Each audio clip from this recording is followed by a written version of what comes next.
당시 가나안 사람들이 섬기던 우상 바알입니다. 바알. 바알은 뭐의 신이었죠? 풍요의 신이었습니다. 풍년의 신. 그러니까 우리가 잘 알다시피 가나안 지역은 이제 농업 지역이었기 때문에 풍년이 최고인 거예요. 풍년이. 그렇죠? 사실 오늘날에도 그 금융가, 뭐 월스트리트나 여의도 금융가를 가도 고장이 났는데 됐네요. 치유가 됐네요. 네. 그래서 오늘날에도 그 풍요의 신을 사람들이 섬기는데 이 바알을 상징하는 동물이 황소입니다. 황소는 농사를 지을 때 제일 중요하잖아요. 풍년을 맺기 위해서 제일 필요한 동물이잖아요. 그래서 이 바알은 풍요의 신이었고 풍년의 신이었고 바알을 상징하는 동물이 황소였습니다. 오늘날에도 금융가에 가면 뭐가 있냐면 황소상이 있습니다. 월스트리트에 가도 황소상이죠. 큰 황소상. 이 황소를 영어로 뭐라고 부르냐면 부울이라고 부르죠. 부울. 그렇죠? 그러니까 이 부울이나 바알이나 사실상 같은 어원을 두고 있는 거죠. 황소입니다. 황소상. 풍요와 풍년을 상징하는 동물. 그것이 바로 바알이라고 하는 당시 가나안 사람들이 섬기던 우상이고 종교였습니다. 이 바알에게는 아스다롯이라고 하는 여신이 있었습니다. 이 바알적 신념, 바알 신앙, 바알 숭배에는 어떤 세계관을 갖고 있는 것이냐면, 여러분 풍년을 많이 맺으려면 하늘에서 뭐가 많이 와야 되죠? 비가 많이 와야 되잖아요. 이 사람들의 세계관, 저 바알적 세계관에 따르면 저 바알과 아스다롯이 하늘에서 성관계를 가질 때 떨어지는 저 바알의 정액을 비라고 믿었습니다. 그러니까 이 사람들의 세계관에 따르면, 이 바알 신앙에 따른 세계를 바라보는 관점에 따르면 풍년을 맺으려면 비가 많이 와야 되고, 비가 많이 오려면 저 두 신이 하늘에서 계속해서 성관계를 가져야 되는 겁니다. 그래야 비가 떨어져서 생명을 만들어낸다고 믿는 거죠. 이게 이 사람들의 세계관이었어요. 그래서 당시 이 바알을 숭배하던 가나안 사람들은 이 바알 신전에 모여서 집단 성관계를 가졌습니다. 다 모여가지고 여기. 그렇게 해서 하늘에 있는 저 바알과 아스타롯을 성적으로 흥분시킴으로 계속해서 비를 내리게 하여 풍년을 맺게 하는, 이것이 바알 숭배, 바알 세계관이었다라는 거죠. 그러니까 여러분 당시 이 가나안 땅이 얼마나 음란했겠는지 한번 상상해 보세요. 얼마나 음란했겠습니까? 저게 종교였으니까. 저게 예배고 제사한 거예요.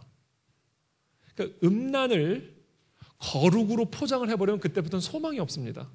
거룩의 이름으로 음란이 확장되니까. 그러니까 여러분, 음란을 사랑으로 포장을 시켜버리면요, 그 사회는 소망이 없어져 버려요. 아름다운 사랑의 이름으로 음란이 확산이 되니까. 거짓을 진리로 둔갑시키는 순간 그 사회는 소망이 없어집니다. 왜? 진리의 이름으로 거짓이 확산이 되니까. 저 가나안 사회가 음란할 수밖에 없었던 이유, 저 음란한 행위를 거룩한 제사로 둔갑을 시켜놨기 때문에 저 땅은 매우 음란한 땅이었다. 이게 바알 세계관이에요. 그래서 저 땅이 저렇게 음란할 수밖에 없었던, 저런 문명을 가질 수밖에 없었던 그 핵심은 바로 바알적 세계관에 있다는 것을 이해하실 필요가 있습니다. 자, 이 바알 숭배 또 다른 축이 있습니다. 한쪽은 이 음란함이 있었고요. 또 다른 한 축이 있었는데 그것은 바로 잔인함이었어요. 인신 제사입니다. 이게 바알 숭배의 아주 중요한 제사입니다. 흰놈의 아들의 골짜기에 바알의 산당을 건축하였으며 자기들의 아들들과 딸들을 몰렉 앞으로 지나가게 하였느니라. 그들이 이런 가증한 일을 행하여 유다로 범죄하게 한 것은 내가 명령한 것도 아니요 내 마음에 둔 것도 아니니라. 이렇게 기록이 되어 있죠. 이것은 무슨 얘기냐면 흰놈의 아들의 골짜기에 유대인들이 들어가서 바알의 산당을 지었다, 이렇게 되어 있습니다. 그리고 몰렉 앞으로 자기의 아들들과 딸들을 지나가게 했다, 이렇게 기록이 되어 있습니다. 이게 바로 이제 몰렉상이라고 하는 건데, 이 몰렉상의 얼굴이 보면 사자상이죠. 황소상, 황소 얼굴이죠. 이게 바알의 산당에 지어졌던 몰렉상이었습니다. 그 앞으로 자기의 아들들과 딸들을 지나가게 했다라는 이야기는 인신 제물로 바쳤다라는 이야기죠. 인신 제물로 불에 넣든지 뭐 목을 따서 피를 붓든지 하여튼 자기의 아들들과 딸들을 인신 제물로 신에게 바쳤다라는 이야기입니다. 그렇게 하여 바알과 아스타롯을 기쁘게 하여 풍년을 맺게 한다. 이게 당시 바알 숭배였습니다. 그러니까 당시 가나안 땅은 어떤 땅? 매우 잔인한 땅이었다라는 것이죠. 어린 애를 그렇게 죽일 수 있는 땅이 얼마나 잔인한 땅입니까? 신을 기쁘게 한다는 이름으로 아이를 불에 던져요. 이게 얼마나 잔인한 땅이에요? 근데 여러분, 어린 애들을 그렇게 불에 던지는 사회와 문화가 노인의 생명에 대해서는 어떻게 여겼겠어요? 한번 상상을 해보십시오. 이 어린 아이는 아무리 못된 사람도요, 어린 애를 보면 밝아집니다. 이쁘고. 그렇잖아요.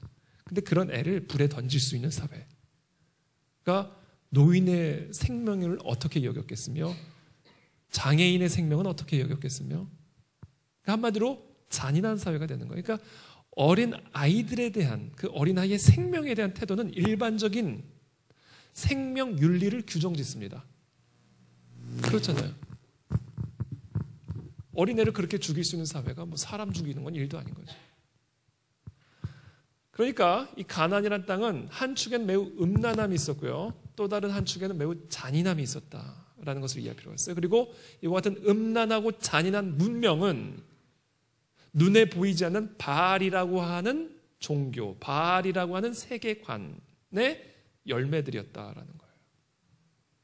우리가 이것을 이해할 필요가 있습니다. 그런데 이 가나안 땅의 이 음란함과 잔인한 문명, 이 바알 숭배의 음란하고 잔인한 문화는요, 서로 연결이 되어 있습니다. 분리되어 있는 것이 아니라 이 음란과 잔인함은 언제나 하나예요. 이게 사실은요, 이 저 바알 신들에서 집단적인 성행위를 통해서 갖게 되는 그 원치 않는 임신들, 아빠가 누군지 모르는 그런 아이들 어떻게 처리할 거예요? 그런 애들이 태어났단 말고 어떻게 처리할 겁니까? 누가 키울 거예요?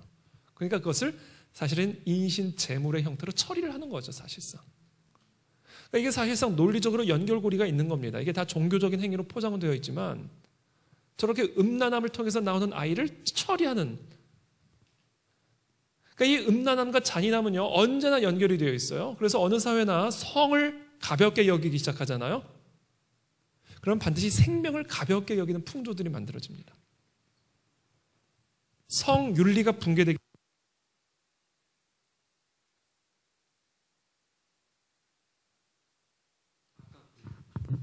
됐습니다. 다시.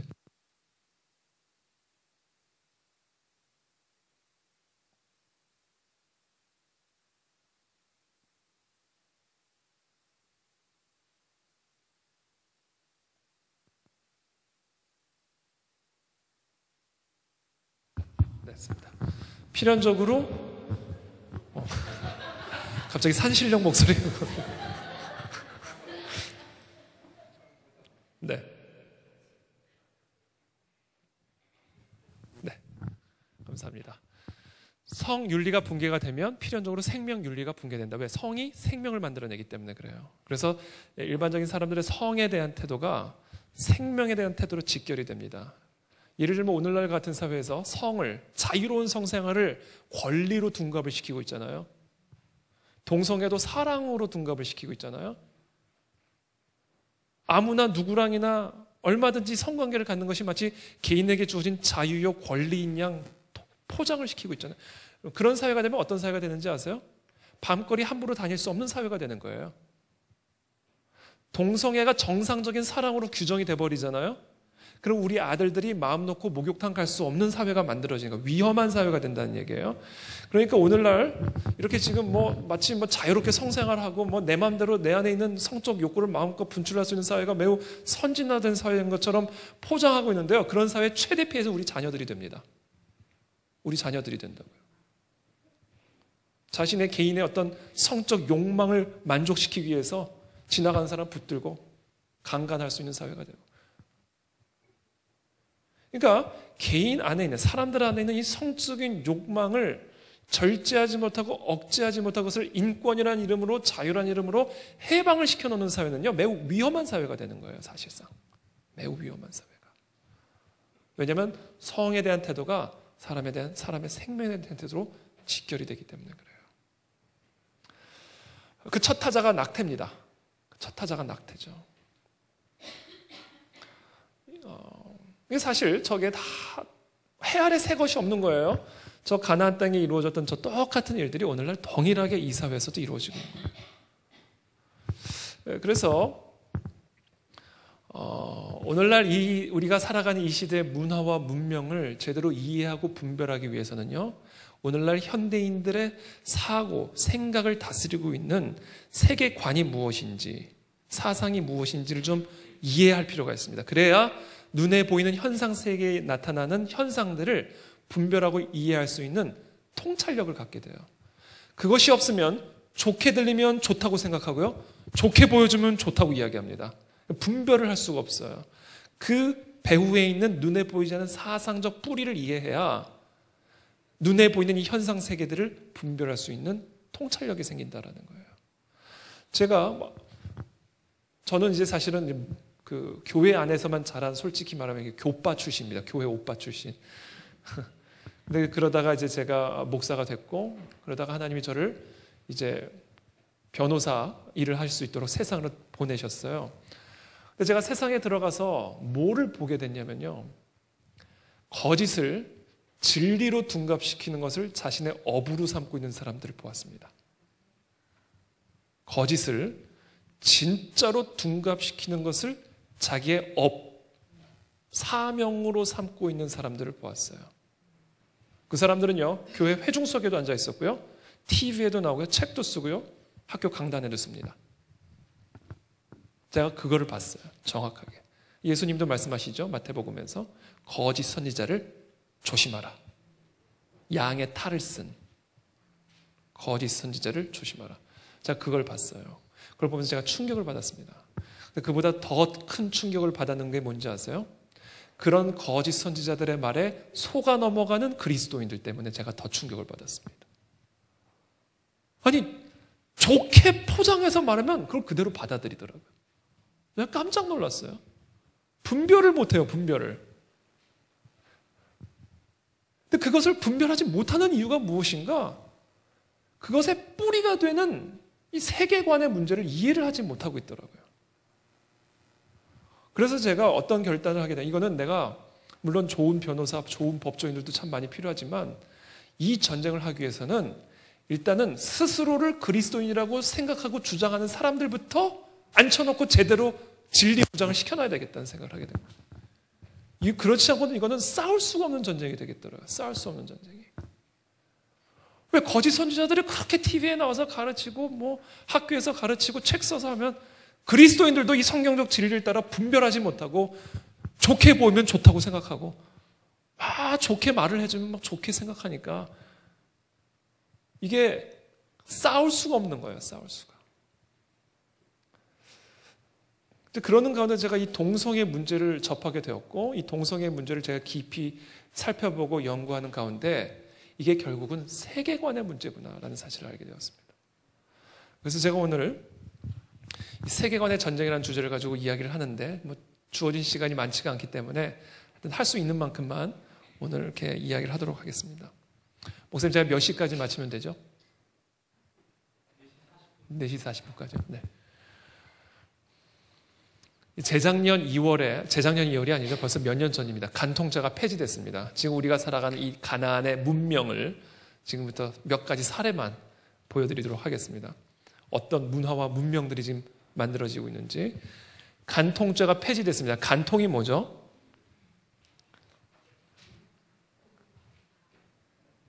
그렇죠.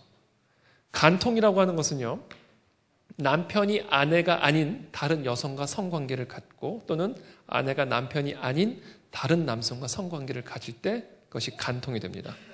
그래서 막 경찰들이 현장을 급습하잖아요. 막 문 뚫고 들어가가지고 현장을 잡아야 돼. 증거가 있어야 됩니다. 근데 그게 폐지가 됐어요. 왜 그동안 간통을 처벌했을까요? 우리나라에서? 개인의 침실에서 이루어지는 일들을 왜 국가가 처벌을 하고 막 그럽니까? 개인의 사생활 침해 아니에요? 왜 그동안 처벌했을까요? 뭐 여러 가지 이유가 있지만 가장 중요한 이유는요, 여기 계신 이런 자녀분들을 지켜주기 위함이에요. 여러분, 아이들은요, 부모가 입혀주지 않으면 헐벗게 되어 있고요. 부모가 먹여주지 않으면 굶게 되어 있고요. 부모가 방치하면 방치됩니다. 그게 우리 아이들입니다. 세상에서 자기를 낳아준 부모보다 자기를 더 사랑하고 더 신경 쓸 수 있는 사람이 누가 있겠어요? 이 아이의 성품, 이 아이의 기질, 이 아이의 선호, 그것들을 가장 잘 이해하고 그것을 가장 잘 채워줄 수 있는 존재가 이 세상에 부모 말고 누가 있습니까? 그러니까 남자와 여자가 서로 서약을 하고 헌신을 하여 부부라고 하는 한 공동체를 구성을 했으면 그 부부를 통해서 태어나는 아이들은 생명 걸고 지키라는 거예요. 당신들이 책임져야 된다는 얘기입니다. 그래서 안전한 울타리를 만들어주고 안정적인 울타리를 만들어서 그 부부를 통해서 태어난 아이가 건강하게 안전하게 성장하여 앞으로 이 나라의 미래의 일꾼이 될 수 있도록 그 역할을 감당하라는 거예요. 왜? 당신들보다 더 잘할 수 있는 사람은 없으니까. 그래서 간통을 사실 처벌한 겁니다. 지켜주기 위해서. 그 가정이란 울타리를 지켜주기 위해서. 그걸 지금 해체시켰잖아요. 간통죄를 해체시켰어요. 더 이상 간통을 처벌하지 않는 이제 간통은요, 저와 여러분들의 기본 권리가 됐어요. 간통할 수 있습니다. 처벌받지 않아요. 말도 안 되죠?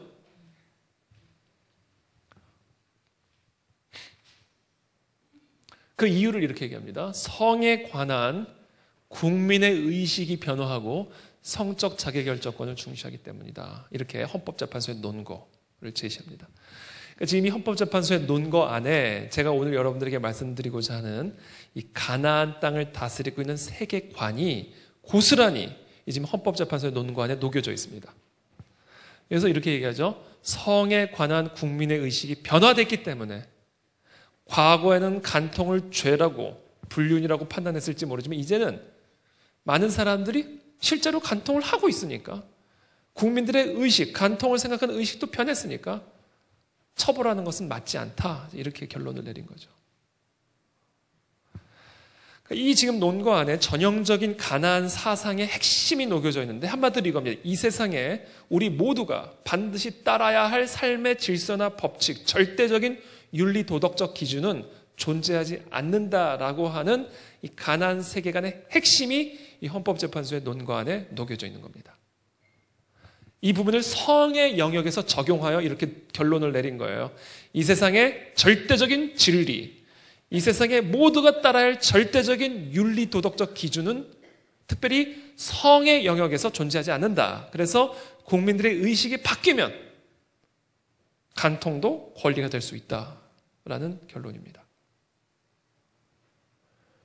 여러분, 성에 관하여 모든 사람들이 반드시 따라야 할 절대적인 기준이나 질서나 법칙이 존재하지 않습니까? 존재합니까? 존재하죠. 그러니까 이 세상에 이제 오늘날 이 현대 사회, 오늘날 이 세상을 다스리는 가나안적 세계관 핵심은 이거예요. 이 세상에 절대적인 진리 또는 절대적 윤리는 없다. 시대를 초월한, 국경을 초월한, 인종을 초월한, 문화를 초월한 모든 인간들이 반드시 따라야 하는 절대적인 진리나 절대적인 윤리는 없다. 이게 이 세상을 다스리고 있는 가나안 세계관의 핵심이에요. 그런데 가나안 세계관 지금 말씀드린 이 핵심은요, 조금 더 있습니다. 뭐냐면 이거예요. 이 세상에 절대적인 진리는 없다. 라는 진리만큼은 절대적인 진리라고 믿습니다. 무슨 얘기인지 이해하시죠? 이 세상에 절대적인 진리는 없다라는 진리만큼은 절대적인 진리다. 그러니까 이 사람들도 절대적인 진리를 믿는 거예요. 절대적인 진리의 내용이 다른 거죠. 그래서 오늘날 가나안 땅을 다스리고 있는 세계관의 핵심이 바로 그와 같은 것이기 때문에 그러한 세상 속에서 매우 관용을 중시합니다. 네 진리도 진리, 내 진리도 진리, 우리 모두 다 진리. 되게 관용적이고 포용적으로 보이죠. 그런데 여러분 그런 사회에서요 절대적인 진리를 한번 얘기해 보기 시작하세요. 돌이 날라오기 시작합니다. 왜? 절대적인 진리는 없다라는 진리만큼은 절대적인 진리라고 믿기 때문에 돌이 날라와요. 포용하지 않아요. 기독교를 절대로 포용하지 않아요. 대적합니다. 공립학교에서 그래서 창조론 한번 가르쳐보고, 혹시 여기 교사 계신지 모르겠는데요.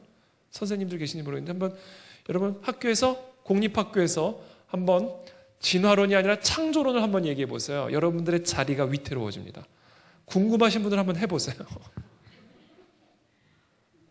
바로 교육청에 신고 들어갑니다.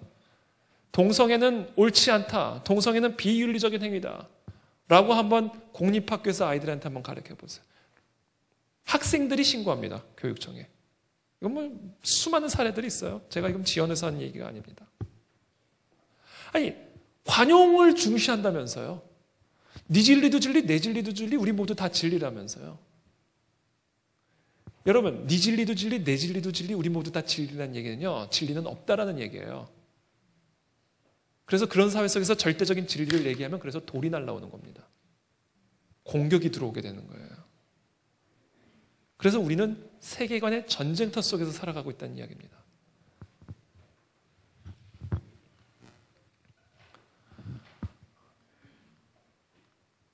군령법 92조 6을 폐지하라 이거죠. 군령법 92조 6은 뭐냐면요, 군대 내에서 남성 간의 학문 성행위를 가질 경우에 2년 이하의 징역에 처하는 법입니다. 근데 이것을 지금 폐지시켜야 된다는 거예요. 누구를 위해서? 동성애자들의 인권을 위해서.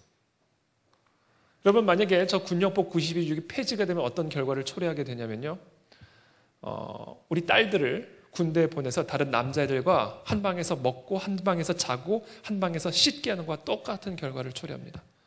왜냐하면 동성애자들은 우리 아들들이 옷을 벗고 샤워하는 모습을 보면서, 또는 속옷만 입고 잠을 자는 모습을 보면서 남성이 그런 여성을 볼 때 느낄 수 있는 성적 충동을 동성애자들은 그런 아들들을 보면서 동일하게 느끼게 되는 거예요. 그러니까 결과적으로 우리 딸들을 군대에 보내서 다른 남자들과 함께 먹고 자고 씻게 하는 것과 동일한 결과가 우리 아들들에게 초래가 되는 겁니다. 그래서 실제로 군대 내에서 동성 간의 이 성추행, 성폭행, 유사 성행위 강요들, 이런 사례들이 지금 계속해서 증가하고 있습니다. 그런 와중에 군형법 92조 6을 폐지해야 된다. 누구를 위해서? 동성애자들의 인권을 위해서. 여러분, 지금 만약에 저게 폐지가 되면 우리나라 군대가 어떻게 되겠어요? 예를 들면 병장하고 투스타랑 눈이 맞으면 어떻게 됩니까? 그럼 그 군대가 그게 되겠습니까? 그게?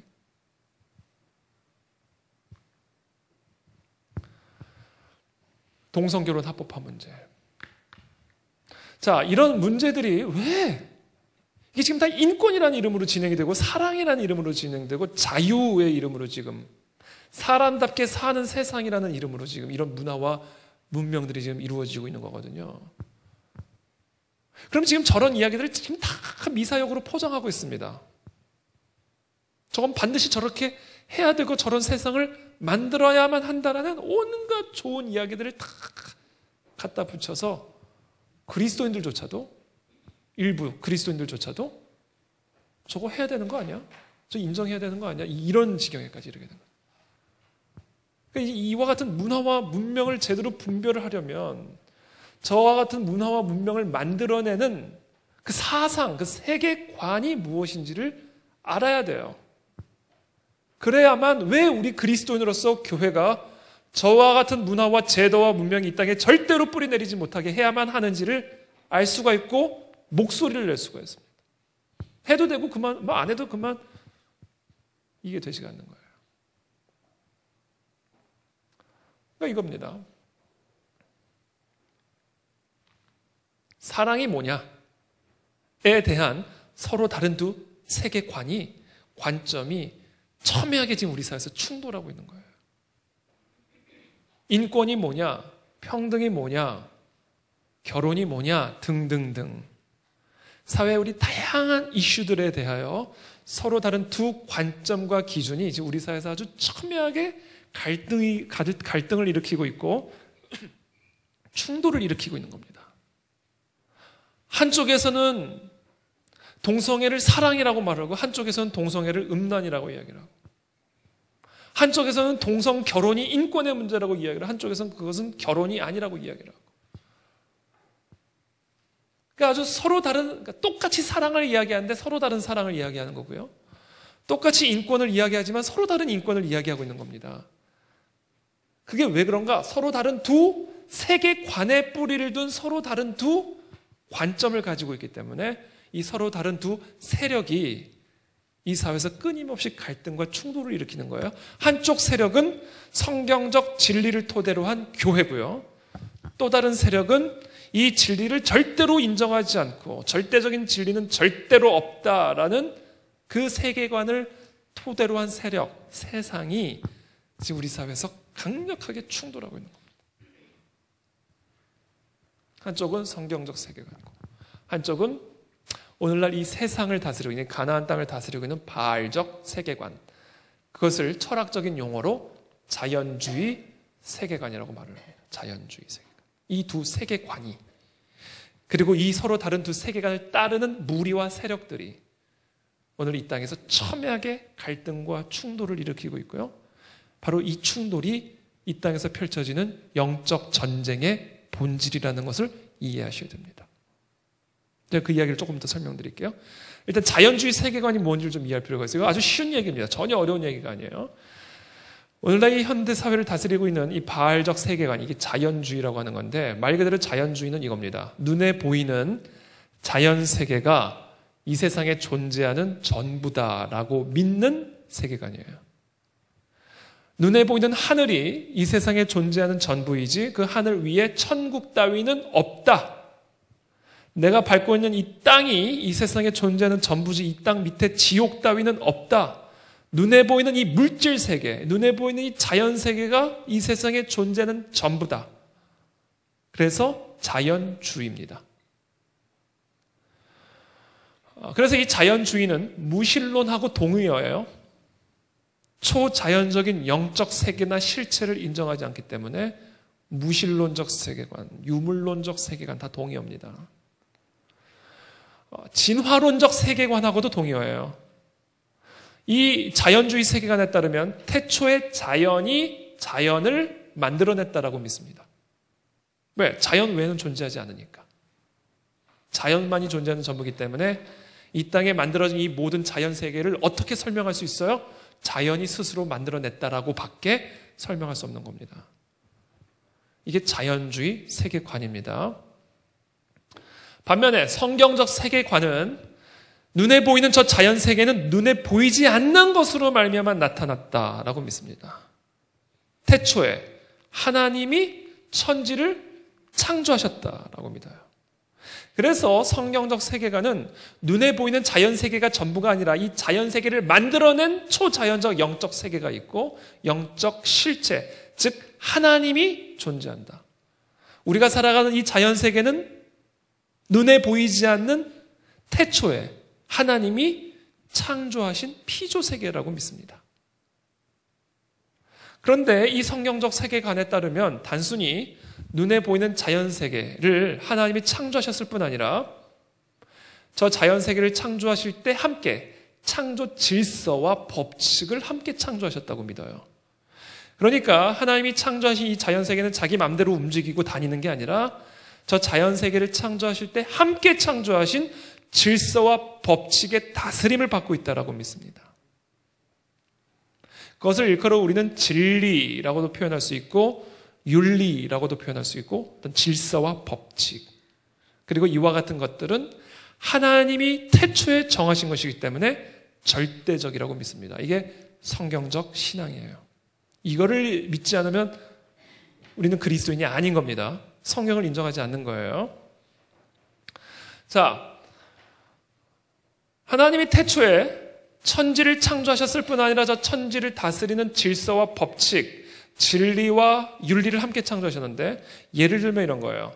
하나님이 창조하신 질서와 법칙의 가장 대표적인 게 자연의 질서죠. 자연의 질서. 예컨대 중력의 법칙을 누가 만들었죠? 뉴턴이 만들었다고요? 중력의 법칙을 누가 만들었어요? 하나님이 만드셨죠. 하나님이 만드셨죠. 뉴턴은 뭐예요? 발견한 거예요. 하나님이 중력의 법칙을 만들었어요. 그러면 나는 하나님 안 믿어. 나는 하나님 존재 안 믿어. 난 존재하는 자연세계가 전부라고 믿는 무신론자야. 그러면서 5층 건물로 올라가서 나는 날 수 있어. 나는 날 수 있어. 긍정적인 사고가 중요해. 그러면서 막 나는 상상을 하면서 몸을 던지면 날아가요, 떨어져요? 완전히 또 죽어버립니다. 그렇죠? 이게 무엇을 가르쳐 주냐면 여러분, 여러분들이 어떻게 생각하느냐는 우주의 질서에 아무런 영향을 못 미쳐요. 못 끼쳐요. 여러분들이 아무리 긍정적으로 사고해도 아무 소용없어요. 그건 여러분 혼자만의 생각일 뿐이에요. 우리가 어떻게 생각하느냐가 중요한 게 아니라 하나님이 어떻게 생각하고 어떻게 결정했느냐가 중요한 거예요. 그래서 성경은 지혜를 뭐라고 정의를 내리냐면 하나님이 정하신 그와 같은 절대적인 질서와 법칙을 이해하고 그 질서와 법칙에 나를 굴복시키고 순응하는 것을 지혜라고 얘기합니다. 반면에 어리석은 자는 누구예요? 하나님이 정하신 그 엄연한 절대적인 질서와 법칙 앞에서 내 생각, 내 마음, 내 정욕, 내 욕망을 따라 그 질서를 거스르며 거역하는 삶. 그게 어리석은 자. 왜? 떨어져 죽어요. 그게 태초에 에덴 동산 중앙에 심으신 선악과가 상징하는 의미입니다. 먹으면 죽어요. 죽는다고 얘기하시죠. 이건 하나님이 정하신 겁니다. 여러분들이 어떻게 생각하든 상관이 없어요. 그게 아무리 탐스러워 보이고 맛있게 보여도 하나님이 먹으면 죽는다 말했기 때문에 먹으면 죽는 거예요. 그런데 마귀가 나타나서 뭐라 그래요? 먹으라고 그러죠. 보암직스럽고 탐스러워서 먹었습니다. 아무리 여러분들이 보기에 보암직스러워도 아무리 그것을 먹으면 지혜롭게 할 만큼 탐스러워 보여도 먹으면 죽어요. 여러분들이 어떻게 생각하느냐가 중요한 게 아니에요. 하나님이 어떻게 생각하느냐가 중요한 거죠. 이게 창조 질서고 저게 바로 이 하나님이 창조한 피조 세계를 다스리는 저 절대적인 질서, 진리, 윤리가 의미하는 바입니다. 그러니까 하나님이 이 자연 세계를 창조하셨을 때는 그와 같은 자연의 질서와 법칙을 창조하셨을 뿐 아니라 사람을 창조하시고 사람이 마땅히 따라야 할 윤리 도덕적 질서와 법칙도 함께 주셨어요. 사람에게 정신을 불어넣으시고 이 사람이 건강한 정신으로 살기 위해 필요한 정신의 질서와 법칙도 함께 창조하셨습니다. 그래서 날마다 두려워하지 말라, 걱정하지 말라, 내가 너와 함께하노라. 이 정신의 질서와 법칙이에요. 심리를 불어넣으시고 건강한 심리로 살아갈 수 있도록 하나님께서 질서와 법칙을 주셨습니다. 사회적인 질서, 윤리적인 질서, 이 땅의 모든 질서와 법칙을 하나님이 부여하셨어요. 그래서 이 땅에서 우리가 샬롬을 누리며 살 수 있는 유일한 길은 단 하나입니다. 이 세상을 창조하신 그 질서와 법칙에 순응하고 굴복하여 순종하는 겁니다. 그거 외에는 없어요. 그게 성경적 세계관이고 그것이 우리의 믿음이고 신앙입니다. 그러나 반면에 자연주의 세계관은 뭐라고 얘기해요? 무슨 소리야? 초자연적인 세계 따위가 어디 있어? 절대자 따위가 어디 있어? 이 세상에 존재하는 것은 오로지 눈에 보이는 자연 세계가 전부야. 그 외에는 아무것도 없고 그건 다 거짓이고 허구야. 이게 오늘날 이 시대를 다스리는 세계관이고 사상입니다. 그래서 이 사상에 따르면 옳고 그름의 선과 악의 기준을 누가 만들어요? 내가 만드는 거예요. 왜? 하나님은 없기 때문에. 있지도 않은 하나님이 절대적인 윤리도덕적 질서를 부여하고 그것에 순종해야 된다고 하는 것은 억압으로 이야기합니다. 억압. 내가 옳고 그름을 결정하는 건데 신이라는 존재가 그것을 결정을 해서 나한테 그걸 강요해. 그건 억압이라고 봐요. 그래서 신을 억압적인 존재로 규정을 합니다. 그래서 오늘날 이 시대의 사람들은요, 사람의 이 사고와 심리 안에 뿌리 박혀 있는 이 신이라는 개념을 뿌리 뽑아야만 인간이 비로소 억압으로부터 해방이 될 수 있고, 그래야 비로소 진정한 자유를 누릴 수 있고, 그러한 진정한 자유를 누려야만 이 시대의 문명이 진보할 수 있다고 믿어요. 이 땅의 세계관입니다. 그래서 종교 교육을요, 억압적 교육으로 봅니다. 종교 교육을. 바로 이 세계관, 이 자연주의 세계관이 바로 이거예요. 절대적인 진리는 존재하지 않는다는 거죠. 그래서 이와 같은 세계관에서는 모든 옳고 그름을 내가 정하면 되고 여러분이 정하면 됩니다. 각자의 소견에 옳은 대로 무엇이 선하고 악한지를 스스로 하나님이 되어서 마치 내가 하나님인 것처럼 스스로 판단하고 결정하면 되고, 각자가 그렇게 결정한 것들을 다 옳다고 인정해주고 받아들여주는 세상. 그것이 바로 오늘날 이 시대를 다스리고 있는 가나안적 세계관의 핵심이고, 바로 그 세계관이 태초에 마귀가 아담과 하와에게 불어넣었던 바로 그 사상입니다. 그리고 그 사상관의 전쟁이 태초에서부터 지금까지 이어져 오고 있는 것이고, 예수님이 다시 오시는 그 순간까지 이어지게 될 영적 전쟁의 핵심이다라는 거예요. 그래서 여러분, 저와 여러분들의 신앙생활의 핵심이 이겁니다. 하나님의 절대적인 진리 앞에 무릎을 꿇을 것인가, 내 생각대로 할 것인가, 내가 내 삶의 하나님이 되어서. 여러분, 이와 같은 영적 전쟁과 세계관의 전쟁이요, 내 내면에서부터 시작이 되고 있어요. 이게 신앙의 핵심이에요.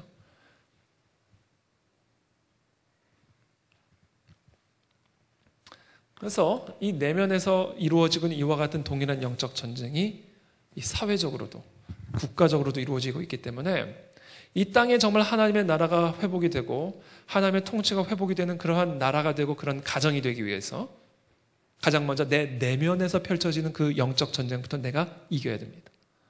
내 안에서 펼쳐지는 영적 전쟁에서 맨날 굴복하고 있는데 무슨 영적 전쟁 우리 가정 안에서 행할 수 있고 무슨 영적 전쟁을 이 나라 안에서 할 수가 있습니까? 저는 여기 계신 우리 모든 성도분들, 저를 포함한 우리 모두 안에 펼쳐지고 있는 이 치열한 영적 전쟁 앞에서 승리할 수 있게 되기를 바랍니다.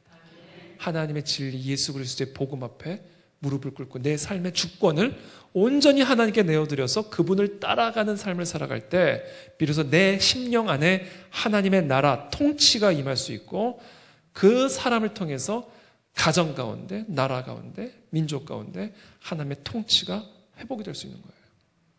그것을 우리는 일컬어 부흥이라고 이야기합니다. 부흥. 그게 부흥이에요. 그와 같은 부흥의 역사가 다시 일어나야 됩니다. 그래야 나라가 바뀌고 가정이 바뀌고 세상이 바뀔 수 있는 거예요. 저는 그와 같은 심령의 부흥이 이 교회 가운데 일어나게 되기를 축복합니다. 세계관 전쟁이에요. 그래서 지금부터는 제가 구체적으로 이 세계관의 전쟁이 어떻게 치열하게 이 세상에서 펼쳐지고 있는지에 대한 구체적인 사례들을 보여드리도록 하겠습니다. 이 세계관의 전쟁이 가장 치열하게 펼쳐지고 있는 영역이 이 땅에서 교육 영역입니다. 교육 영역. 공교육 영역. 이 공교육 영역은요, 우리나라에서 가장 치열한 세계관의 영적 전쟁터예요. 여러분, 공교육이라는 게요, 결국 뭐냐면요, 우리 아이들에게 철저하게 가나안적 사상을 주입하여 가나안의 일꾼으로 만들어 가나안의 문명을 일으키도록 교육하는 게 공교육의 핵심입니다, 사실상. 이 영적 측면에서 이해했을 때.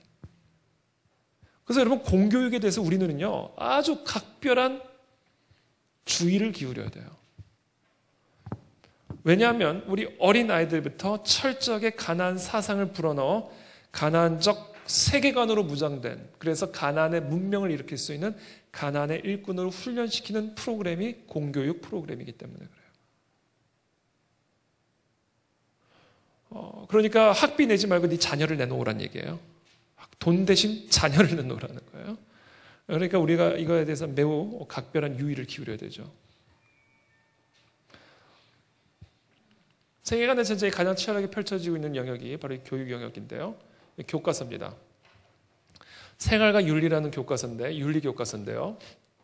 이 교과서에 따르면 차별을 다음과 같이 정의를 내립니다. 차별에 대해서. 우리는 서로 다른 생각과 모습을 가지고 살아간다. 이거 참인가요? 거짓인가요?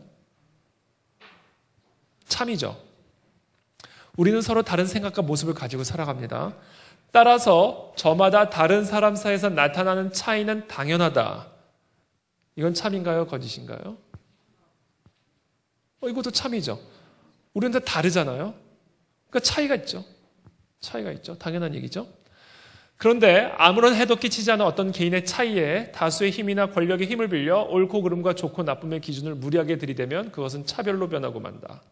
이건 참인가요? 거짓인가요? 여러분, 이것도 참입니다. 제가 설명을 드릴게요. 우리는 서로 다르다. 다르죠? 그러니까 차이가 있다. 맞죠? 그러니까 이 다름에서부터 오는 차이에 대하여 절대적인 선과 악의 기준을 들이대거나 절대적인 옳고 그름의 판단 기준을 들이대면서 옳고 그름을 따지게 되면 그것은 차별이다. 이거는 올바른 정의죠. 예를 들면 이런 거예요. 저는 남성이고 여성이죠. 성별의 차이가 있습니다. 그렇죠? 이 성별의 다름에 대하여, 성별의 차이에 대해서 절대적인 선과 악의 기준으로 옳고 그름을 따지게 되면 차별이 되는 겁니다. 예를 들면 이거예요. 당신은 옳지 않아. 왜? 여자잖아. 당신은 비윤리적이야. 왜? 남자잖아. 아니, 비윤리적인 남자가 있을 수도 있고요. 옳지 않은 여자가 있을 수도 있지만 여자기 때문에 옳지 않은 것도 아니고 남자기 때문에 비윤리적인 건 아니에요. 그렇죠? 그러니까 지금 저의 이와 같은 말은 성별이라고 하는 다른 차이에 대해서 절대적인 선과 악의 기준으로 옳고 그름을 판단하기 때문에 이것은 차별이 되는 겁니다. 이해되시죠? 자, 이 올바른 차별의 정의에 대하여 동성애를 적용합니다. 이렇게 얘기해요. 동성애자나 성전환자 등에 대한 편견과 차별은 사회 전반에 깊이 퍼져 있다. 그러나 다수와 다른 성적 성향을 가졌다 해서 성적 소수자를 차별하는 것은 자유롭고 평등한 인격의 주체로서 모든 사람이 지니고 있는 인권을 침해하는 부당한 처사다. 여러분 이렇게 쭉 읽으면요 옳은 말처럼 들려요. 다 좋게 이야기하고 있으니까. 그런데 여러분 이 윤리교과서 이 내용 안에 아주 전형적인 가나안적 세계관, 자연주의 세계관이 고스란히 녹여져 있는 거예요. 지금 이 내용에 따르면 동성애자나 성전환자 등이 다수와 다른 성적 성향이라고 이야기하고 있습니다. 제가 질문할게요. 동성애나 트랜스젠더가 단순히 다수와 다른 거예요? 틀린 거예요? 틀린 거죠. 이것은 단순한 성별이나 인종과 같은 다른의 문제가 아니라 이것은 윤리적으로 옳고 그름을 따져야만 하는 틀린 거예요. 그럼 왜 틀린 거죠? 왜 이거는 인종이나 성별과 같은 다름의 문제가 아니라 그것은 왜 틀린 거죠?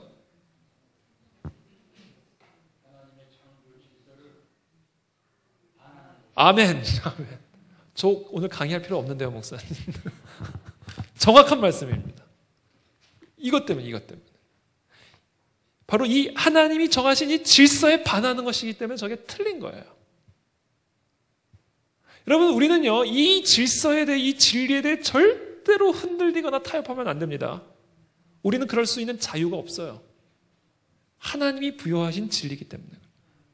왜 동성애는 단순한 다름이 아니라 틀린 거냐? 하나님이 정한 질서 때문에 틀린 겁니다. 그게 없으면 그게 왜 틀린 거예요? 만약에 제가 무신론자였다면요, 저는 아마 동성애 찬성운동 했을지 모르겠어요.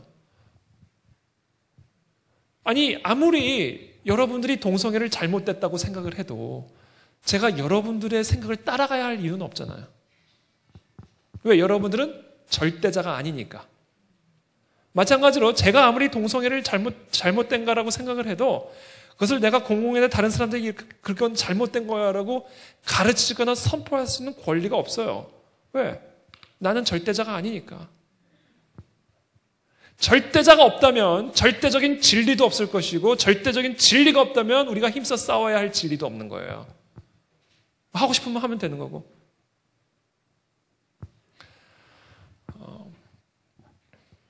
그래서 우리는요, 그리스도인으로서 우리는 이 성경적 진리에 대하여 절대로 타협이 있어서도 안 되고 여기에 깊이 견고하게 뿌리를 내야 됩니다. 그러나 그것만으로는 부족해요. 왜? 세상 사람들은 성경을 이해하지 못하거든요. 성경을 인정하지 않기 때문이죠. 그러니까 제가 믿지 않는 사람들에게 동성애가 왜 잘못된 것이냐면 레위기에서 그렇게 말씀하고 있기 때문이고 로마서에서 그렇게 말씀하고 있기 때문이라고 얘기를 하면 그럼 너나 믿어라 이렇게 해버리고 그냥 웃고 넘어가 버립니다. 그럼 너나 믿어, 나는 안 믿어. 그렇기 때문에 저와 여러분들은요, 이 성경적 진리를 세상 사람들이 알아들을 수 있는 언어로 번역할 수 있는 능력을 가져야 됩니다. 쉽게 말해 이중 언어. 미국 사람하고 대화하려면 영어를 할 수 있어야 되잖아요. 한국말로 아무리 얘기를 해도 못 알아듣잖아요. 좋은 얘기를 해줘도. 그렇기 때문에 여러분 이 세상 사람들은요, 지금 우리가 하고 있는 이런 언어를요 전혀 이해 못합니다. 지금 문 밖으로 나가서 그냥 아무나 붙잡고 지금 하는 얘기를 하면 못 알아들어요. 왜? 세계관이 다르기 때문에. 언어는요, 세계관의 언어입니다. 그래서 우리가 문화권이 다른 사람들끼리 똑같이 말을 해도 이게 대화가 잘 안 되는 이유가 이 다른 세계관이 다른 언어적 개념을 만들어내기 때문에 그래요. 그래서 저와 여러분들에게 필요한 게 있는데 그게 뭐냐면 이 성경적 진리를 이 세상 사람들도 알아들을 수 있는 언어로 번역할 수 있는 이중 언어 능력을 갖춰야 되는데 저는 그 이중 언어 능력을 전문성이라고 생각합니다. 전문성. 예를 들면 이런 거예요. 동성애는 죄다. 왜? 로마서에서 말하니까 라고 이야기를 하면 못 알아듣죠? 그러니까 그 진리의 깊이 뿌리를 내린 다음에는 그 진리를 세상 사람들이 알아들을 수 있는 언어, 예컨대 의학적 언어로 번역을 해서 설명을 해주면 알아듣는. 동성애를 하면 에이즈에 걸릴 확률이 높아지고 정신적으로 피폐해지고 다양한 각종 성병에 노출이 되기 때문에 의학적 통계를 보니까 자살률이 일반 사람보다 3배가 더 높고 남성 동성애자, 그러니까 에이즈 환자 가운데 99%가 남성 동성애자고 뭐 이런 얘기를 해줘야 동성애는 잘못된 거구나 라는 것을 이해하게 되는 거예요. 법률적인 언어로 인권이라는 건 그런 게 인권이 아니야. 설명을 해주는 거죠. 평등권, 헌법에서 말하는 결혼이란 무엇인지 이런 것들을 설명을 해주면 됩니다. 이와 같은 진리를 토대로 해서. 그래서 저는 이 전문성, 특별히 여기 계신 우리 청년들, 젊은 분들에게 여러분들에게 전문성이 주어지게 되기를 축복합니다. 그리고 그 전문성을 가지고 이 진리를 번역하여 세상 한복판에서 수호하고 변호할 수 있는 그런 기름 부으심이 임하게 되기를 축복합니다. 근데 이것이 단순한 전문성을 의미할 뿐 아니라 진짜 이 진리를 선언할 수 있는 능력은 어디서부터 오는지 아세요? 진리를 따라 살아가는 사람의 말을 통해 그 진리의 권위는 부여됩니다. 진짜 이중 언어의 핵심, 정말 세상 사람들에게 이 말씀이 정말 진리라는 것을 명확하게 변증할 수 있고 변화할 수 있는 가장 핵심적인 능력이 뭔지 아세요? 내가 이 말씀대로 살아감으로 나타나는 그 열매야말로 가장 강력한 무기가 되는 거예요. 와, 저 사람은 저 하나님 말씀대로 저렇게 순종해다가 와, 저런 열매를 맺는 걸 봐야 저 진리가 진짜가 보다. 야, 저 사람은 진짜다. 이게 되는 거예요. 제가 아는 동성애자 한 분이 있었는데 이분은 어려서부터 교회를 열심히 다녔던 친구인데 나중에 하여튼 사촌형의 전도를 받아서 동성애자가 됐어요. 성추행을 했습니다. 사촌형이. 그래서 동성애의 삶을 시작을 하게 됩니다. 그러다가 결국은 에이즈에 걸려요. 에이즈에까지 걸렸어요. 근데 이 사람이 결국은 이 동성애로부터 벗어나게 되는 핵심적인 계기가 있었는데 그게 뭐냐면요. 자기가 해보니까 이게 만약에 사랑이라고 한다면 동성애, 진짜 이게 사랑이라고 한다면 이 동성애를 하면 할수록 행복해져야 되는데 이걸 하면 할수록 불행해지더라는 거예요, 자기가. 몸은 다 망가지고 급게 에이즈에까지 걸려버리고 정신적으로 피폐해져 버리고 하루도 빠짐없이 내 안에 이런 성적 충동이 들어오면 누구든지 잡아서 누구든지 만나서 성행위를 하지 않으면 그날을 살 수가 없는 그런 존재로 내가 전락해버리는 것들을 보면서 이 동성애자가 이건 사랑이 아니구나. 사랑이라면 이럴 수가 없다. 라는 것을 체험하게 되는 거예요. 그래서 결국 교회 목사님의 도움을 통하여 기도를 받고 여러 가지 프로세스를 통하여 결국은 동성애로부터 벗어나게 돼서 지금은 에이즈도 다 완치되고 결혼해서 아들 낳고 지금 잘 살고 있거든요. 그래서 지금 이 사람은 지금 동성애로부터 벗어나기를 원하는 사람들을 도와주는 그런 사역을 시작했어요. 여러분 그게 능력입니다. 그게 능력. 그게 능력이에요. 진리를 가르쳐 줄 수 있는 능력이죠. 제가 지금 여기 보면 동성애자나 성전환자 등이라고 되어 있어요. 여러분 법률 용어나 이런 용어에서요 제일 무서운 단어가 뭔지 아세요? 등이에요. 등. 다 들어갈 수 있는데요. 뭐든지 들어갈 수 있는데 완벽하게 감출 수 있는 단어입니다. 이 등이란 단어가. 그렇잖아요? 이 등 안에는요, 이 성적 지향이라고 하는 건데, 이 등 안에는 100여 가지가 넘는 성적 지향이 있습니다. 그 중에 대표적인 게 동성애, 트랜스젠더, 뭐 이런 거고요. 100여 가지가 넘는 게 저 등 안에 감추어져 있어요. 제가 한번 JTBC 방송국에서 아주 유명한 동성애자하고 1대1 토론을 한 일이 있습니다. 1대1 토론을 하는데, 이 사람이 아주 정확하게 지금 이 교과서 내용을 가지고 저한테 공격을 하더라고요. 당신은 다름에 대해서 인종, 성별과 같은 다른 성적 지향에 대하여 옳고 그름을 윤리적으로 판단하고 있기 때문에 당신은, 저보고 얘기하는 거죠. 당신은 반인권적인 인권 혐오자다라는 거예요. 저보고. 그래서 나는 아니다. 나는 인권 혐오자가 아니다. 나는 동성애에 대해서 단순히 비판적인 생각을 가지고 있을 뿐이지 동성애자들의 인권을 혐오하거나 그들을 혐오하지 않는다. 아니라는 거예요. 당신이 인권 혐오자래요. 그래서 제가 이야기를 했어요. 동성애는 당신 자유다. 동성애는 얼마든지 할 수 있다. 우리나라에서. 우리나라에서는 동성애가 불법이 되었던 적이 없습니다. 얼마든지 할 수 있어요. 누구든지. 동성애를 하는 건 당신 자유다. 그러나 동성애를 비판하는 건 내 자유다. 그러니까 동성애가 그렇게 좋으면 열심히 하셔라. 나는 열심히 비판할 거다. 그건 당신의 자유고 이건 내 자유다. 안 된대요. 동성애를 비판하는 건 안 된대요. 그건 인권 혐오자라는 거예요. 그래서 제가 따졌어. 아니, 비판으로부터 자유로운 사람이 누가 있습니까? 이 세상에. 대통령도 비판으로부터 자유롭지 않은데. 그렇잖아요. 왜 동성애자들은 절대로 비판받으면 안 돼요? 왜 그들의 행위는 절대적으로 인정받아야 됩니까? 도대체 왜? 비판으로부터 자유로운 사람이 누가 있어요? 비판의 자유로부터. 그렇잖아요.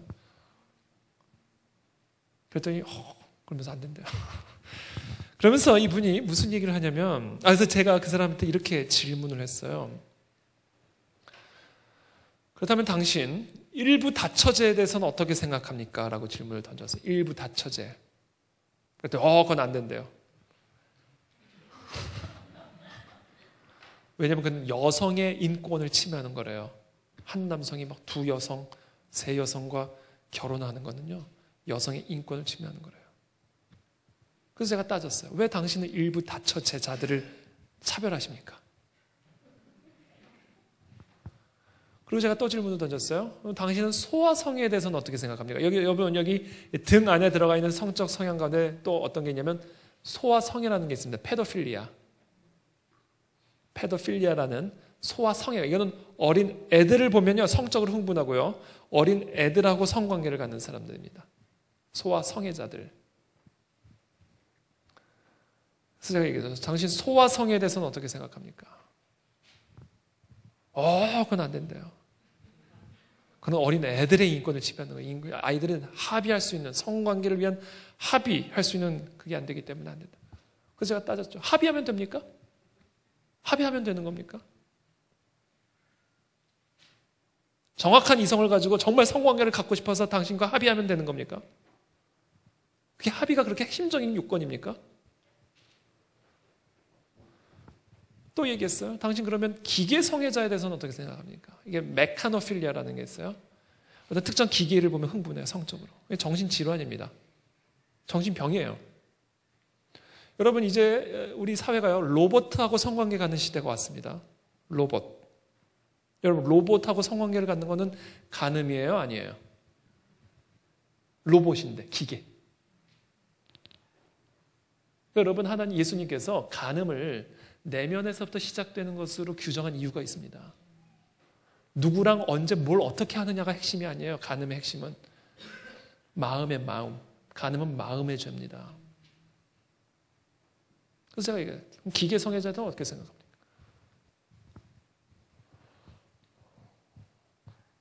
또 질문했어요. 시체 성애자에 대해서 어떻게 생각해요? 시체 성애자도 있어요. 네크로필리아. 그때 막 뒤로 넘어가려고 어떻게 시체 성애랑 동성애 말도 안 된다는 얘기죠. 그래서 제가 따졌어요. 그렇다면 당신은 도대체 왜 소아성애자들을 차별하는 것이며 기계성애자들을 차별하는 겁니까? 도대체 무엇을 기준으로 동성애는 사랑이고 일부 다처제나 소아성애나 기계성애들은 그것은 음란이고 비정상적인 성지향인지 당신의 그 기준을 나한테 설명을 시켜달라고 그랬어요. 만약에 그것을 나한테 합리적으로 설득력 있게 설명해 주지 못한다면 당신이나 나나 똑같은 차별주의자다. 차별의 대상이다를 뿐이지. 그때 이 사람이 화가 났어요. 그때부터는 이 토론을 하는데요. 화만 내. 토론은 안 하고. 무서워서 토론을 못 하겠더라고요. 그러면 토론이 끝났습니다. 그래서 이제 인사를 하러 갔어요. 마무리는 아름답게 해야 되잖아요. 또 언제 어떻게 만날지 모르잖아요. 그래서 마무리는 좀 아름답게 하려고 갔더니 이 사람이 저한테 쏘아보면서 막 한마디 쏘아붙이고 갔어요. 뭐라 그랬는지 아세요? 당신은 성폭행범이야! 그러고 갔어요. 제가 어디를 봐서 성폭행범. 그리고 막 도망가더라고요. 그리고 다시 엘리베이터 안에서 만나긴 했습니다만. 화가 난 이유가 있어요.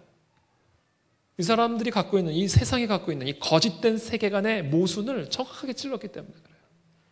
여러분 혹시 이 가운데 혹시라도 그렇지 않겠지만 혹시라도 이 가운데 동성애를 다름의 문제로 생각하는 분들이 계신다면 제가 아까 그 사람에게 던진 그 질문에 대한 여러분들의 입장을 제시하셔야 돼요. 뭐를 기준으로? 동성애는 사랑이고 소아성애는 비정상적인 성적 지향인지 그 기준이 뭔지를 설명시켜줘야죠.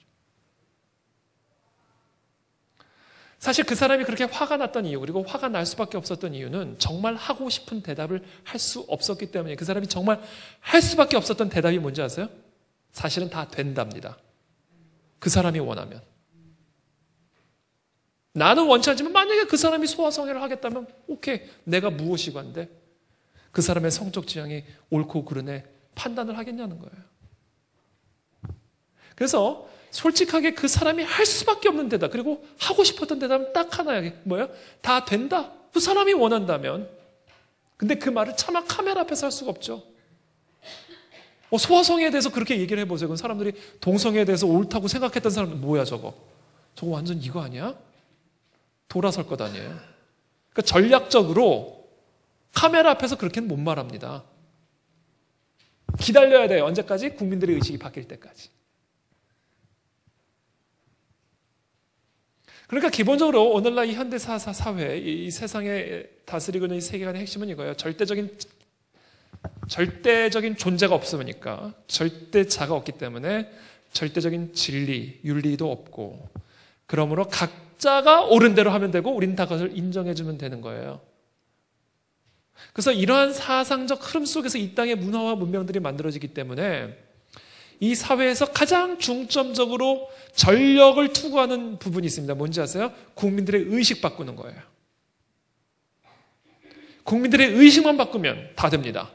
데모크라시잖아요, 우리나라 사회가. 데모가 뭐예요? 다수가 결정하는 거예요. 무엇이 옳고 그른지를요, 다수가 결정하는 사회입니다. 여러분, 수가 많으면 그게 진리가 되는 겁니까? 그러니까 여러분, 민주주의는요, 어떤 민주주의냐에 따라 이게 완전히 다른 게 되어버리는 거예요. 이건 사실은 좋은 게 아니라, 오늘날은 껐득하면 민주 그러는데, 이 민주가 무시무시한 단어입니다. 다수가 진리를 결정하는 사회예요. 그러니까 여러분, 그렇기 때문에 이 사회에서는요, 뭐에 집중하는지 아세요? 국민들의 의식을 다 바꿔놓고선 다수결로 결정하자 이렇게 하는 거예요. 그래서 이 사회가 집중하는 게 뭐냐? 어떻게 해서든지 국민들 의식 바꿔놓는 겁니다. 미디어를 통해, 언론을 통해, 교육을 통해, 문화를 통해 어떤 식으로든 국민들의 의식을 바꿔놔야 동성애도 정상인 사회가 될 수 있고 간통도 권리가 될 수 있는 사회가 될 수 있고 계속해서 무엇이든지 내가 원하면 할 수 있는 세상, 그러한 세상으로 만들어갈 수 있어요. 그래서 지금 미국에서는요, 지금 동성결혼 합법화된 이후에 소아성애가 좀 정상화되기 위한 노력들이 진행이 되고 있습니다. 지금 동성애도요, 60년대까지만 해도 정신질환 목록 안에 있습니다. 혹시 여기 의사 선생님 계시면 아시겠지만, 어른 세대들 의대 다니실 때만 해도 동성애는요, 정신질환 목록 안에 정신병으로 가르쳤습니다. 정신병. 근데 그게 60년대에 빠져요. 정신질환 목록에서. 그게요, 합리적인 과학적, 의학적 근거에 의해서 빠진 게 아니에요. 동성애 인권단체들이 깽판을 부려가지고 정치적인 로비에 의해서 빼졌습니다. 그래서 지금 어떤 노력이 진행되면 그와 같이 동성애가 정상화되었던 그런 비슷한 패턴으로 지금은 소아성애가 정상화되기 위한 일들이 진행이 되고 있는데 그 핵심적인 첫 번째 단계가 뭔지 아세요? 소아성애를 정상화시키기 위해서 소아성애를 재정의합니다. 언제나 이 사회가 국민들의 의식을 바꾸고 가려고 할 때에는요, 1차적으로 어떤 일들을 먼저 시작을 하냐면요, 어떤 개념을 재정의합니다. 그래서 그것에 대한 편견을 허물어버려요. 소위 말하는 편견으로 규정을 지어버리고 그것을 재정의하여서 그것을 사람들에게 친숙하게 받아들이도록 의식을 바꿔갑니다. 그래서 세계 간의 전쟁이 가장 치열한 곳이 캠퍼스, 교육 현장이에요. 재정의합니다. 그래서 소아성애를 어떻게 재정의를 했냐면 이렇게 재정의를 했어요. 소아성애란 세대를 초월한 친밀감이다. 이렇게 재정의했어요. 세대를 초월하여 친밀감을 누리는 게 소아성애다. 그러니까 어린 아이하고 성적인 관계를 갖는 것이 세대를 초월하는 친밀감이라고 규정을 짓는 거예요. 이런 식으로 재정의를 하여서 조금씩 국민들의 의식을 바꿔가는 겁니다. 이게 지금 계속해서 진행이 되고 있는 거예요. 그래서 지금까지 오늘 이제 마칠 건데요. 지금 제가 오늘 강의해야 될 거에 지금 딱 서론도 아직 안 끝났어. 요 정도에서 그냥 마칠게요, 오늘은요. 그래서 지금은요, 이제 이런 교육을 통하여 국민들의 의식을 바꾸죠. 국민들의 의식을 바꿈으로써 그러한 세계관이 중심이 되어지는 나라와 문화와 문명들을 만들어가게 되는 겁니다. 그러니까 지금 우리가 처한 이 사회가, 이 세상이 어떤 상황이 된 거냐면요, 이런 거예요. 우리 아이들이 선생님, 왜 꼭 성관계는 결혼한 사람만 해야 되는 것이죠? 라고 질문을 하잖아요. 그럼 이제 우리 선생님들이 이렇게 이야기를 해줍니다. 얘들아, 성관계는 꼭 결혼한 사람만 하는 게 아니야. 언제 하느냐가 중요한 게 아니라 안전하게 하는 게 중요한 거야. 이게 이제 우리 아이들에게 주어진 답변이에요. 그래서 지금 현재 제가 오늘 다 얘기는 못했지만 우리 자녀들에게 진행되는 성교육의 핵심 주제는 언제 성관계를 갖느냐가 중요한 게 아니라 안전하게 갖는 게 중요한 거다. 그래서 피임 실습 교육에 중점을 둡니다. 그러니까 우리 아이들이 선생님 언제 성관계를 가져야 됩니까? 왜 꼭 결혼한 사람만 해야 됩니까? 라고 질문하면 이제 우리 선생님들은 대답해요. 아니야. 언제 하느냐가 중요한 게 아니라 안전하게 하면 돼. 결혼 전이든 후든 혼전 성관계 그런 게 중요한 게 아니라 안전하게 하는 게 중요한 거예요. 이렇게 가르쳐줘요. 자, 그러면 이제 그 다음 단계로 넘어가는 거예요. 그럼 선생님 왜 꼭 성관계는 이성하고만 해야 되죠? 라고 질문을 하면 이제 우리 학교 선생님들은 우리 아이들에게 다음과 같이 답변합니다. 얘들아, 성관계는 꼭 이성하고만 하는 건 아니야. 동성 간에도 남자끼리도 여자끼리도 얼마든지 사랑한다면 할 수 있어. 라고 대답하는 사회가 이미 왔어요. 이미 왔어요. 이제 그러면 그 다음 단계로 넘어가겠죠? 국민들의 의식 바꾸면 이제 우리 아이들이 지금 같은 기성세대가 되갑니다. 여러분 어렸을 때 동성애 상상이나 하셨습니까? 학교에서 동성애를 인권의 문제로 가르치는 걸 상상이나 하셨냐고요? 아니잖아요. 이제 우리 어린아이 세대가 이제 지금 우리 같은 기성세대가 되면요. 이제 다음과 같은 질문을 던질 거예요. 선생님, 왜 꼭 성관계는 사람하고만 해야 되죠? 그럼 이제 우리 선생님들이 이렇게 대답하는 사회가 됩니다. 사람하고만 꼭 하는 건 아니야. 기계하고도 할 수도 있고 다양한 방법이 있어. 이렇게 얘기를 해주는 거죠. 근데 왜 제가 오늘 특별히 이 세계관의 전쟁을 성윤리 영역에서 제가 특별히 설명을 드렸냐면요. 성은요, 하나님의 창조 질서의 가장 근간이고 근본이고 뿌리이기 때문에 그래요. 하나님이 사람을 창조하셨죠? 하나님의 형상대로. 그리고 세상을 창조하셨습니다. 자, 하나님이 세상을 창조하셨는데 하나님과 세상 중간에 누구를 두셨냐면 하나님의 형상대로 지음받은 사람을 두셨어요. 그리고는 하나님이 세상을 직접 다스리는 것이 아니라 하나님의 형상대로 지음받은 사람을 통해서 정복하고 다스리라 명령하셨습니다. 그리고는 사람을 하나님은 남성, 여성으로 창조하셨어요. 그러니까 즉 성적인 존재로 창조하셨어요. 그리고는 이 남성과 여성을 통해서 하나님의 권위를 대리하여 세상을 통치하고 다스리고 정복하도록 창조하셨는데 이 남성과 여성이 성적인 결합을 통하여 생육하고 그리고 정복하고 다스리도록 창조하셨단 말이에요. 그러니까 인간에게 주어진 이 성이라고 하는 것은요, 하나님이 이 세상을 다스리는 이 통치 원리의 가장 근간을 이루는 영역이에요. 그래서 성이 더럽혀지면 다 더러워져 버립니다. 온 세상이. 성윤리가 붕괴되어 버리면 다 붕괴되게 되어 있어요. 그래서 이 성이요, 가장 근간을 이루는 영역이에요. 동성애가 왜 문제인지 아세요? 동성애가 사랑이 되고 그것이 정상적인 성적 관계로 규정이 돼버리면요, 성윤리라는 개념 자체가 완전히 붕괴돼 버립니다. 안 될 게 없는 사회가 되는 거예요. 여러분, 동성애는 되는데 왜 기계성애는 안 되고 소아성애는 안 되고 다른 건 왜 안 돼? 제가 아까 그 동성애자랑 논쟁했던 그 원리대로 얘기를 하면 왜 안 돼요? 그러니까 결국은요, 동성애가 정상화되는 그 단계는요, 모든 성적 타부, 성적 윤리적 제한들을 완전히 다 해체시키는 길로 나가게 돼버리는 거예요.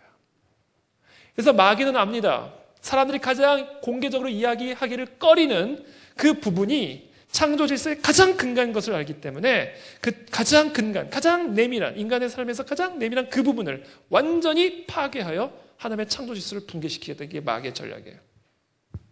그래서 그것을 인권으로 포장하고 자유로 포장하고 평등이라는 이름으로 둔갑을 시켜가지고 이 땅에 뿌리를 내려 교회를 파괴하고 하나님의 나라를 해치고자 하는 게 이게 마귀의 전략입니다. 그래서 이와 같은 전략들을 우리가 이해를 한다면 우리가 이 영적 전쟁을 감당하기 위해서 필요한 게 있습니다. 첫 번째, 거룩이에요. 거룩. 특별히 성적인 거룩. 여기 계신 우리 특별히 청소년들이나 청년들, 특별하게 이 성적인 거룩, 이 거룩이 없이는 우리는 영적 전쟁을 못합니다. 오늘날 왜 많은 그리스도인들조차 동성애에 대해서 우호적인 입장을 취하고 자유로운 성윤리에 대해서 왜 우호적인 입장을 취하는지 아세요? 본인이 떳떳하지 않기 때문에 그래요. 내가 무엇이 간데. 그러니까 여러분, 혼전 순결 통계 자료를 보면요, 그리스도인과 비그리스도인이 차이가 없어요. 통계가 동일하게 나옵니다. 혼전 성관계를 한 그리스도인과 비그리스도인들이 통계가 똑같아요. 차이가 없어요, 거의. 이런 상태로는 영적 전쟁을 못한다는 거예요, 우리 세대가. 그래서 저는 저와 여러분들 안에 정말 이 하나님의 기름 부으심, 하나님의 은사와 비전이 담겨지는 거룩한 그릇이 되기 위해서는요, 특별히 이 성적인 거룩함이 가장 중요한 조건이다. 오늘 뭐 할 얘기는 참 많지만 오늘 시간이 너무나 많이 갔기 때문에 또 오늘 제가 좀 늦게 와서 죄송하고요. 오늘 이 정도로 마무리를 짓고, 하여튼 우리 창의문 교회 우리 모든 성도들이 정말 이 땅에 펼쳐지고 있는 영적 전쟁의 현상들을 분별하고 기도와 말씀에 전념하고 거룩과 성결로 무장하여 영적 전쟁에 승리하는 부흥의 도구로 쓰임받는 교회와 성도들 다 되시기를 예수님의 이름으로 축복합니다. 기도하겠습니다. 살아계신 하나님, 감사합니다. 오늘 이 귀한 교회에서 함께 이 땅에서 펼쳐지고 있는 이